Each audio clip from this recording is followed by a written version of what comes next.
ബാക്കിയുള്ള സ്റ്റുഡൻസിനൊക്കെ അവരെ കാണുന്നത് ഭയങ്കര ഇഷ്ടമാണ്. എപ്പോഴും പറയും, ഇന്നെന്താ മോനെ ഒരു ദിവസം നമ്മൾ കൊണ്ടുവന്നിട്ടില്ലെങ്കിൽ ഇന്നെന്താ കൊണ്ടുവരാത്തേ, അവനെ കൊണ്ടുവന്നൂടെയിരുന്നോ, ഇവിടെ കളിച്ചോളൂലേ, ഞങ്ങൾക്കൊന്നും അതൊരു ബുദ്ധിമുട്ടല്ല, അങ്ങനെ പറഞ്ഞിട്ട് അവരെപ്പോഴും നമ്മളെ സപ്പോർട്ട് ചെയ്യും. അത് കേൾക്കുമ്പോൾ നമുക്ക് ഭയങ്കര ഹാപ്പിയാണ്. മോനായിട്ട് ക്ലാസ്സിന് എങ്ങനെ വരിക എന്നുള്ളൊരു കൺസേൺ എനിക്ക് എപ്പോഴും ഉണ്ടായിരുന്നു.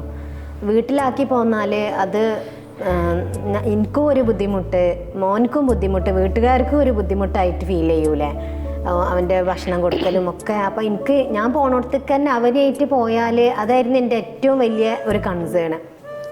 ഞാൻ തന്നെ കേട്ടിട്ടുണ്ട് സന മാമിൻ്റെ ജോഷ് ടോക്കിൻ്റെ ഒരു വീഡിയോയിൽ സന മാം പഠിപ്പിക്കാൻ പോയ സ്ഥലത്ത് മാം മോനെ ആയിട്ടാണ് പോയിരുന്നത് എന്ന് ഞാൻ കേട്ടിട്ടുണ്ട്.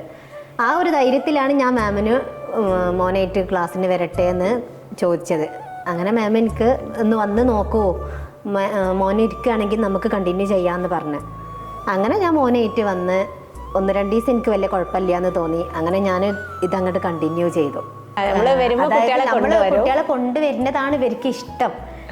ബാക്കിയുള്ള സ്റ്റുഡൻസിനൊക്കെ അവരെ കാണുന്നത് ഭയങ്കര ഇഷ്ടമാണ്. എപ്പോഴും പറയും, ഇന്നെന്താ മോനെ ഒരു ദിവസം നമ്മൾ കൊണ്ടുവന്നിട്ടില്ലെങ്കിൽ ഇന്നെന്താ കൊണ്ടുവരാത്തേ, അവനെ കൊണ്ടുവന്നൂടെയിരുന്നോ, ഇവിടെ കളിച്ചോളൂലേ, ഞങ്ങൾക്കൊന്നും അതൊരു ബുദ്ധിമുട്ടല്ല, അങ്ങനെ പറഞ്ഞിട്ട് അവരെപ്പോഴും നമ്മളെ സപ്പോർട്ട് ചെയ്യും. അത് കേൾക്കുമ്പോൾ നമുക്ക് ഭയങ്കര ഹാപ്പിയാണ്.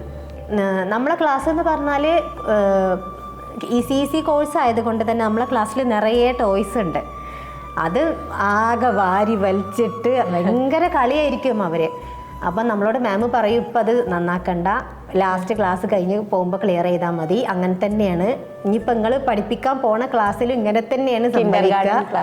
അപ്പം നിങ്ങൾ എടുക്കാൻ പോണത് കിൻഡർഗാർട്ടൻ ക്ലാസ് ആയതുകൊണ്ട് ഇങ്ങനെയൊക്കെ തന്നെ ആയിരിക്കും ഇനി നിങ്ങളെ ക്ലാസ്സിലും ഉണ്ടാവുക. എക്സ്പീരിയൻസ് ആയിക്കോട്ടെ എന്ന് പറയും.